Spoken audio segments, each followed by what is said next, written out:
Bueno, chicos, ahora vamos a hacer el problema del sistema de partículas, ¿sí? Es una variante del problema que hicimos en unas clases anteriores, donde aplicamos otros conceptos como la suma de momentos exteriores, ¿sí? Y el cálculo de la posición del centro de masa como una función del tiempo.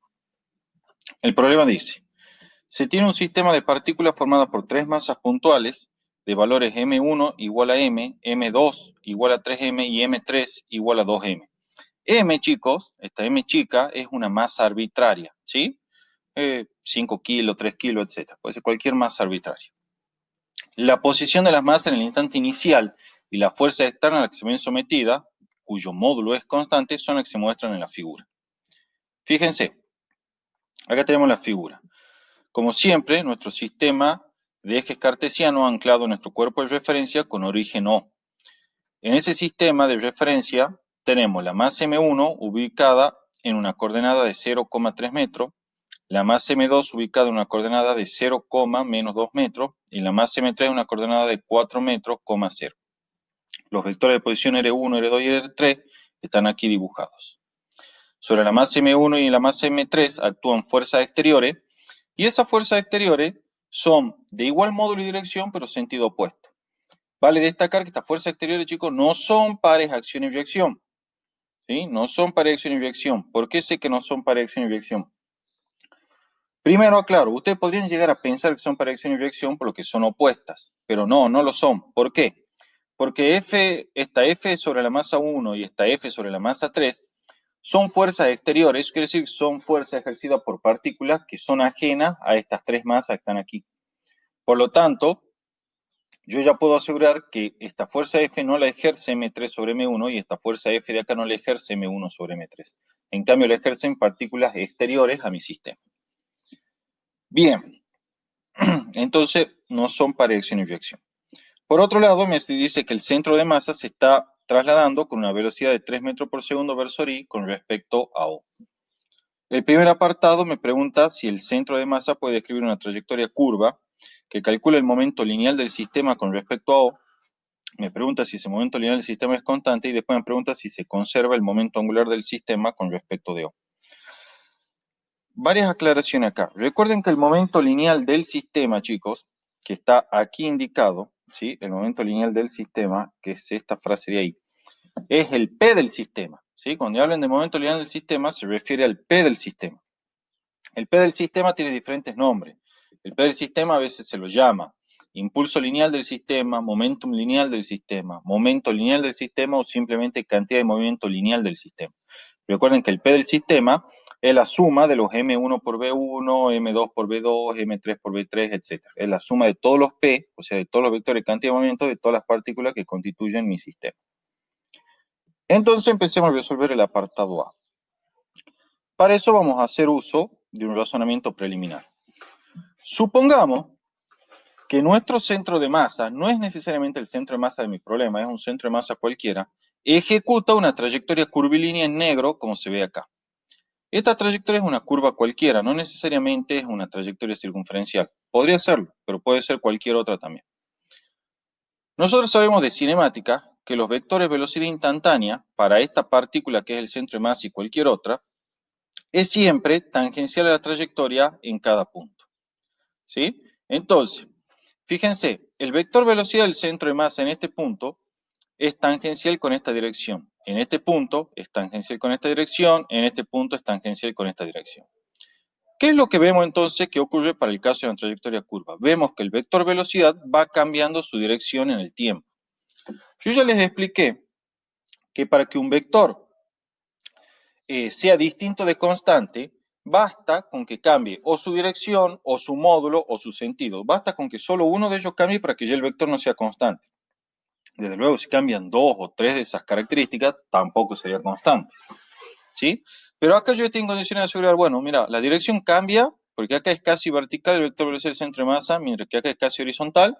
Por lo tanto, yo estoy en condiciones de garantizar que el vector de velocidad del centro de masa es distinto de constante.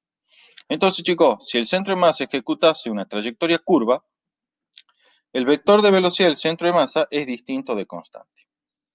Ahora bien, la aceleración del centro de masa, si ustedes lo recuerdan, es la derivada de la velocidad del centro de masa respecto al tiempo. Eso quiere decir que la aceleración del centro de masa no es más que la rapidez a la cual cambia la velocidad del centro de masa. Desde luego, como acá la velocidad del centro de masa está cambiando, no sé cuánto será numéricamente esa velocidad a la cual cambia, pero de que está cambiando no tengo duda y por lo tanto la aceleración del centro de masa es distinta del vector nulo.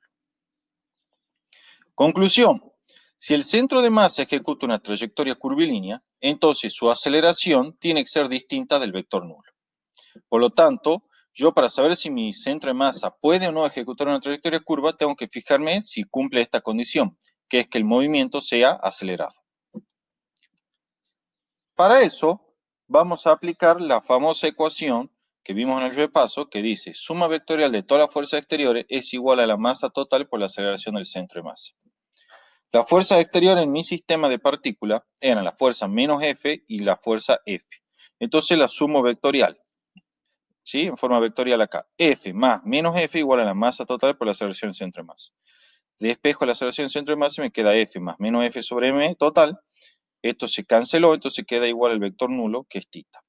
Por lo tanto, chicos, como la aceleración del centro de masa es nula, para mi caso, no estoy verificando esta condición necesaria, que es que si la trayectoria es curva, la aceleración del centro de masa tendría que ser distinta de nula. Entonces, por lo tanto, no puede ejecutar una trayectoria curva. En general, cualquier partícula que ejecute una trayectoria curva, no solamente el centro de masa, va a constituir un movimiento acelerado, es decir, con aceleración distinta de cero. Como en este caso la aceleración es igual a cero, entonces no puede ser esta una trayectoria curva la que esté ejecutando mi centro de masa. Con eso queda respondida la primera parte del apartado A.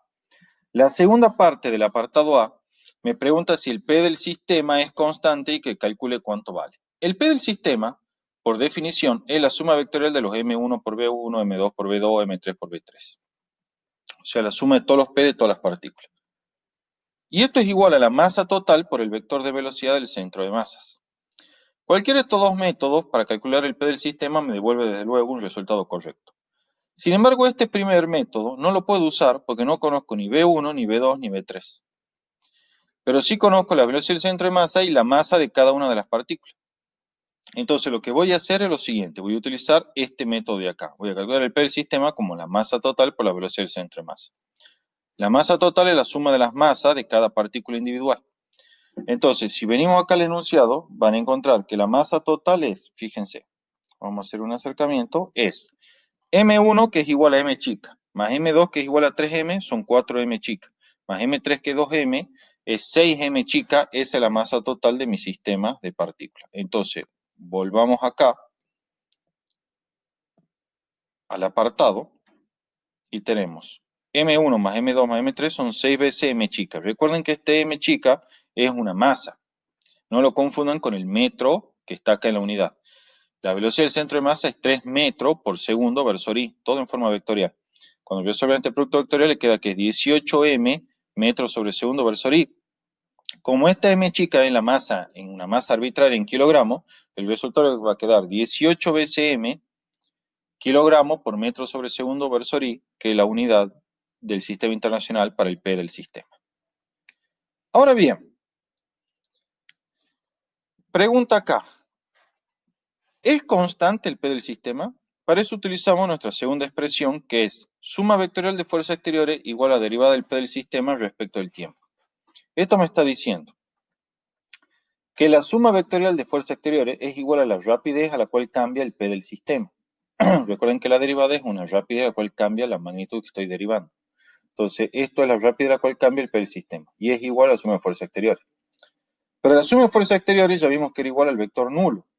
Por lo tanto, la rapidez a la cual cambia el P del sistema es igual a cero y por lo tanto, si no tiene rapidez de cambio, quiere decir que el P del sistema permanece constante, es decir, se conserva. Permanece constante en módulo, en dirección y en sentido. Para finalizar el apartado A, me preguntan si el impulso angular del sistema permanece constante. Para eso recordamos la expresión que nos decía suma de momentos exteriores es igual a la rapidez a la cual cambia el impulso angular del sistema respecto al tiempo, donde la suma de momentos exteriores era R1 vectorial F1 más R2 vectorial F2, que no lo pongo por el hecho de que sobre la partícula 2 no actúa ninguna fuerza externa, más R3 vectorial F3. ¿Qué es cada cosa? R1 es el vector de posición de la partícula 1. F1 es la fuerza exterior sobre la partícula 1. R3 es el vector de posición de la partícula 3 y F3 es la fuerza exterior sobre la partícula 3. Acá está dibujado.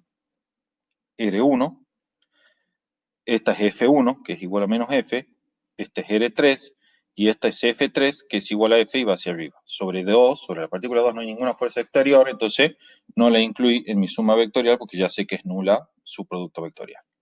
Entonces, ahora ejecutemos la suma de momentos exteriores. Para eso veamos lo siguiente. El R1, el vector R1 y el vector F1, que es este de acá, son vectores paralelos. Por propiedad del producto vectorial, saben que el producto vectorial de ellos es entonces igual a el vector nulo. Y R3 vectorial F3, que es con esta fuerza F, yo no sé cuánto valdrá numéricamente, no me puse a calcularlo, pero no me interesa, porque yo ya sé que el producto vectorial R3 vectorial F, como forma un ángulo recto de 90 grados, va a ser un vector distinto de 0. Por lo tanto, volviendo acá, tenemos que el R3 vectorial F3 es distinto del nulo. ¿Sí? Acá están bien, ¿no? El F1 es menos F y el F3 es más F. Entonces, el R3 vectorial F es distinto al nulo, y eso implica, chicos, que la suma de momentos exteriores, que es igual a la rapidez a la cual cambia el impulso angular del sistema, es distinto al nulo. Eso quiere decir que el impulso angular del sistema está cambiando a una velocidad distinta a cero. Por lo tanto, el impulso angular del sistema es distinto de constante. Es decir, está cambiando o en módulo, o en dirección, o en sentido, o en todos ellos. ¿Sí? En este caso, dada la circunstancia, yo ya sé que está cambiando solamente en módulo. Bien, con eso queda explicado o resuelto el apartado A 3i. Insisto una vez más, F1 es la fuerza exterior sobre la masa M1, que es igual a menos F, y F3 es la fuerza exterior sobre la masa M3, que es igual al vector F. ¿Sí? Los demás son los vectores de posición. Vamos a resolver ahora el apartado B. ¿Sí? El apartado B me pide que si en un instante dado las velocidades de la masa M1 y M2 respectivamente V1, V2, o sea, V1 es menos 12 metros por segundo versor J, y V2 es igual a 6 metros por segundo versor I más 8 metros por segundo versor J, calcular la energía cinética interna del sistema en ese instante. Fíjense, la energía cinética interna se puede calcular de varias formas. Una es por definición, se la puede calcular como un medio de M1 por la rapidez prima 1 al cuadrado más un medio de M2 por la rapidez prima 2 al cuadrado más un medio de M3 por la rapidez prima 3 al cuadrado. Esto que está acá me dice que la energía cinética interna no es otra cosa más que la energía cinética del sistema medida respecto del centro de masa. Esto lo vimos anteriormente. B'1, B'2 y B'3 son las velocidades de las partículas respecto del centro de masa. Y si ustedes recuerdan, por transformadas de Galileo, para todo i entre 1, 2 y 3, la velocidad prima de la iésima partícula respecto al centro de masa es igual a la velocidad de esa partícula respecto del laboratorio menos la velocidad del centro de masa. Es decir, B'1 será B1 menos B centro de masa. B'2 será B2 menos B centro de masa. B'3 será B3 menos B centro de masa. Esta es una forma de calcular la energía cinética interna. Sin embargo, yo voy a utilizar otro método. ¿Sí? Cualquiera de los dos es correcto. Para eso, volvamos al problema. Acá está el apartado B. Acá están los datos que me da el problema. La velocidad de 1 es menos 12 metros por segundo versor J. Eso quiere decir que su módulo, es decir, la rapidez, es 12 metros por segundo. El vector velocidad 2 es 6 metros por segundo versor I más 8 metros por segundo versor J. Eso quiere decir que su rapidez es la raíz cuadrada de 6 cuadrados más 8 cuadrados. Todo esto en metros sobre segundo. Recuerden que para resolver la norma de un vector de R2 se aplica los exámenes de álgebra, ¿sí? Entonces hacen la raíz cuadrada de la suma de los cuadrados de las componentes. 6 cuadrados más 8 cuadrados, raíz cuadrada. O lo que es lo mismo, la raíz cuadrada del producto escalar del vector por sí mismo. Sin embargo, la velocidad de la partícula 3 no la conozco. ¿Cuál va a ser mi hoja de ruta en este caso, chicos? Mi hoja de ruta va a consistir en aplicar una ecuación que también la presenté en clases anteriores, que dice que la energía cinética del sistema, que es la suma de la energía cinética de cada partícula, es igual a la energía cinética interna más la energía cinética de traslación del centro de masa. Yo voy a calcular esta energía cinética del sistema, que es la suma de estas tres energías cinéticas, voy a calcular esta energía cinética de traslación y voy a despejar la energía cinética interna. Entonces, ¿cómo se trabajaría en este caso? Vamos a tener la energía cinética 1 es un medio de la masa 1 por la rapidez 1 al cuadrado, que la conozco, entonces la expreso ahí. La energía cinética 2 es un medio de la masa 2 por la rapidez 2 al cuadrado, que le expreso acá, es 6 cuadrado más 8 al cuadrado. La raíz se va a simplificar con la potencia al elevar al cuadrado. La energía cinética 3 es un medio de m3 por la rapidez 3 al cuadrado. Y acá viene el problema, pues no conozco el vector velocidad 3 y por lo tanto no conozco su módulo. Entonces, ¿qué es lo que vamos a hacer? Vamos a utilizar la ecuación que ya conocíamos para calcular la velocidad del centro de masa, que dice la velocidad del centro de masa es m1 por v1 más m2 por v2 más m3 por v3 sobre la masa total. m1 por v1 es dato, m2 por v2 es todo dato, de m3 por v3 solo conozco la masa y la masa total también la conozco. Entonces, de esta expresión, dado que conozco la velocidad del centro de masa, puedo despejar la velocidad 3, ven que acá tiene mi signo de interrogación. Entonces, despejo vectorialmente la velocidad 3, como ya saben del álgebra 1, y llegan a esta expresión de acá. Cuando reemplacen por los valores correspondientes van a tener la masa total, recuerdan, eran 6 veces la masa m chica. Por la velocidad del centro de masa, que era dato, que es 3 metros por segundo versus i. La masa m1 era m chica. La velocidad 1 es menos 12 metros por segundo versus j. La masa m2 es 3 veces la masa m chica. Y el vector velocidad 2 era 6 metros por segundo versus i más 8 metros por segundo versus j. Sobre la masa m3, que es 2 veces la masa m chica. Entonces, se me simplifican las masas m chica, como está indicado aquí en rojo, y el resultado es que el vector velocidad de la masa 3 en ese instante es menos 6 metros por segundo versus j. Eso significa que el módulo de este vector es 6 metros por segundo. Luego, la energía cinética 3 es un medio de la masa 3 por la rapidez al cuadrado, que es 6 metros por segundo. Entonces, chicos, ya tengo todo. Simplemente me quedaba calcular la energía cinética de traslación del centro de masa, que es un medio de la masa total por la rapidez del centro de masa al cuadrado, y me queda 27 veces la masa chica expresada en Joule. Entonces, aplicando la ecuación que vimos recién, escribimos: la energía cinética interna es la energía cinética del sistema menos la energía cinética del centro de masa, que esta está calculadita acá arriba. Al hacer las sustituciones, la energía cinética del sistema es la suma de las energías cinéticas que calculamos acá anteriormente, reemplazan por las m chicas, qué sé yo. La energía cinética de traslación del centro de masa la tienen acá, que es un medio de la masa por el rapidez del centro de masa al cuadrado, es 27 m joules. Y cuando resuelvan, le va a quedar que la energía cinética interna es 231 veces la masa m arbitraria, todo esto expresado en joules. Esta es la energía cinética interna del sistema respecto al centro de masa. ¿Sí? El apartado C me pide que calcule la posición del centro de masa como una función del tiempo. ¿Sí? Entonces, para eso, recordemos algo. En primer lugar, en el apartado A habíamos concluido que la aceleración del centro de masa era igual a 0, era el vector nulo. Entonces, si ustedes van al repaso que vimos al comienzo de la clase, ¿sí? En el otro video, habíamos concluido que cuando la aceleración del centro de masa es 0, es decir, cuando la velocidad del centro de masa es constante, entonces la ecuación vectorial que define la posición del centro de masa con la función del tiempo es esta que está aquí. La posición del centro de masa en función del tiempo es la posición del centro de masa al inicio más la velocidad del centro de masa por el tiempo t. De acá todo es dato menos la posición del centro de masa al inicio. Entonces, ¿qué es lo que vamos a hacer? Vamos a calcular la posición del centro de masa al inicio. Para eso utilizamos la ecuación recontra conocida, que es m1 por e1 más m2 por r2 más m3 por r3 sobre la masa total. Acá tenemos el dibujito para hacer las sustituciones. Fíjense. Vamos a alejar así, un poquito más, y tenemos. El vector R1 está definido de la forma 3 metros versus J, entonces lo reemplazo acá. El vector R2 es menos 2 metros versus J, lo reemplazo ahí. Y el vector M3 tiene vector posición 4 metros versus I, lo reemplazo ahí. M1, M2, M3 sobre la masa total. Cuando hago las sustituciones, sabiendo que la masa total es 6M chica, M1 es M chica, M2 3M chica, M3 2M chica, etc., se me simplifican las masas M, si hago la sustitución acá, se me simplifican las masas M, y trabajo esta expresión en forma vectorial. Recuerden que los versores I se suman con los versores I y los J con los J. Cuando hagan esa suma, van a encontrar que el resultado es 4/3 metro versor I menos 1/2 metro versor J. Ustedes no lo expresen en fracciones, yo lo hice así porque lo estaba resolviendo en vivo anoche. Si lo dejé expresado en fracciones, ustedes expresenlo con su respectiva cifra significativa en forma decimal. Entonces, chicos, ya tenemos el R de centro de masa al inicio. Entonces, el R de centro de masa en cualquier tiempo t es el R de centro de masa al inicio más la velocidad del centro de masa por el tiempo t versor I. ¿sí? Este versor Y lo traigo desde la velocidad del centro de masa, que era inversor Y.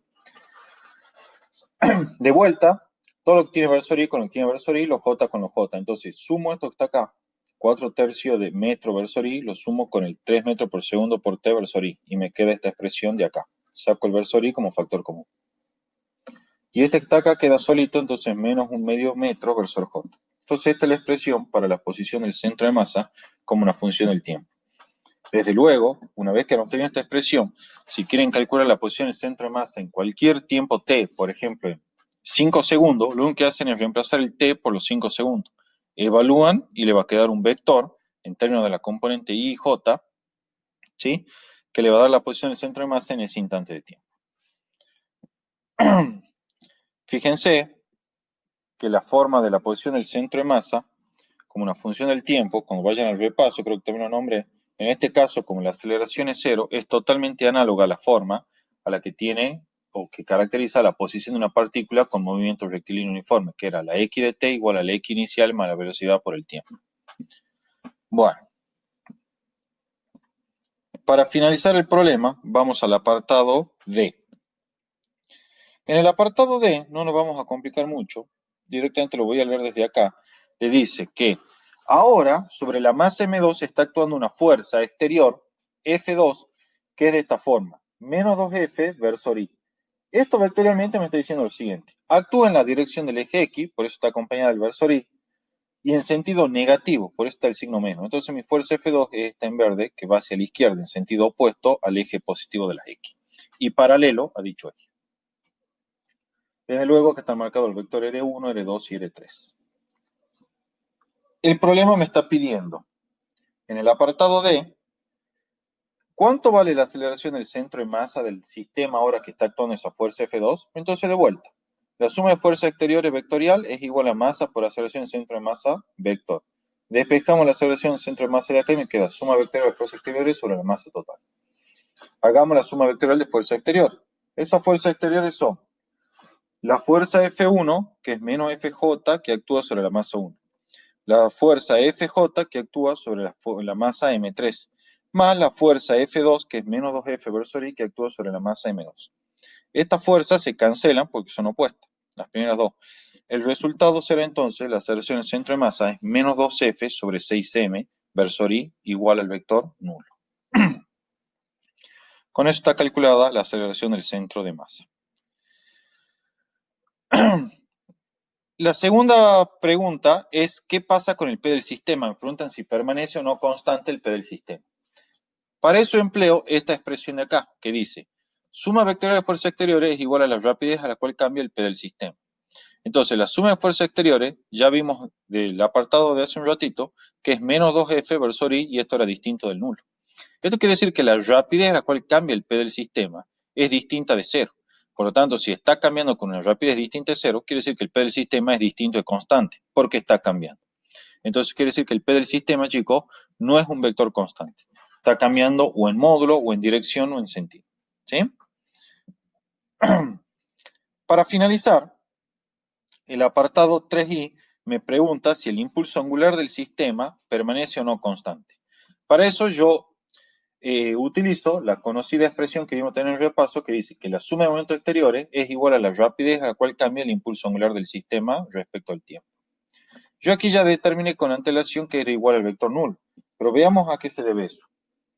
La suma de momentos exteriores, ustedes ya saben, ¿sí? Se calcula por definición como el R1 vectorial F1 más el R2 vectorial F2 más el R3 vectorial F3. R1, R2 y R3 son los vectores posición, que están indicados acá en rojo. F1, F2 y F3 son las fuerzas exteriores, que están acá indicadas en verde. Efectúan los productos vectoriales. Entonces, cuando reemplazan, el R1 era menos... el R1 vectorial F1, fíjense, es paralelo al vector de F1. Entonces, este producto vectorial por propiedad es 0. El R2 es el vector menos 2 metros versor J, que está aquí. El F2 es el vector menos 2F versor I, y lo pongo aquí. Más el R3, que es el vector 4 metros versor I, que está ahí. Vectorial F3, que es el vector más F versor J, que está aquí. Cuando efectúen este producto vectorial, ¿sí? Van a poder encontrar que ese producto vectorial es igual al vector nulo. ¿Cómo hacen para efectuar el producto vectorial? Tienen dos formas básicamente, que ya las vimos con antelación. La forma que parezca que ustedes están más familiarizados es esta. A los vectores, en su forma de versores, los llevan en su forma de terna ordenada, como lo saben de álgebra. El menos 2m versor j de la forma 0, menos 2m, 0. El menos 2f versor i es de la forma menos 2f, 0, 0. El 4m versor i es 4m, 0, 0. Y el f versor j de la forma 0f0. ¿Sí? Usan la forma de álgebra. Entonces ya tienen las ternas ordenadas, efectúan el producto vectorial, esta terna con esta terna con esta terna, suman los vectores y sacan que es el vector nulo. La otra forma, que no es usando formas de álgebra, es como yo le enseñé las clases anteriores, que era de decir lo siguiente. Cuando los vectores posición y los vectores fuerza están contenidas en el plano XY, como en este caso, ¿sí? Es decir, están ambos en el plano XY, entonces el producto vectorial se calcula directamente de la siguiente forma. Es el módulo de R, ¿sí? O sea, el módulo del vector posición, por el módulo del vector fuerza, por el seno del ángulo que forman ellos, acompañado del versor K, porque ya sé que este producto vectorial está contenido tanto R como F en el plano XY, el producto vectorial va a ser un vector en la dirección eje Z, por eso va el versor K, y va adelante un signo más o menos que lo determinábamos según la regla de la mano derecha. Eso está explicado en los videos anteriores, también está explicado en la clase 1 de vectores, lo ven. ¿Sí? Es simplemente una forma alternativa de calcular. Ustedes trabajen con la que estén más seguros. La cuestión es que como encuentran que la suma de exterior es nula, volvemos acá, concluimos entonces que la rapidez a la cual cambia el impulso angular del sistema es igual a cero. Como la rapidez a la cual cambia es cero, entonces quiere decir que el impulso angular del sistema permanece constante. Esto quiere decir que se conserva. Recuerden que en física hablar de que se conserva es sino de decir que permanece constante. En este caso, que el impulso angular permanezca constante quiere decir que permanece constante en módulo, dirección y sentido. Bueno, con esto, chicos, queda totalmente explicado este problema, ¿sí? Cualquier duda que tengan, por favor, me avisan, ¿sí? Y la vamos resolviendo por el WhatsApp.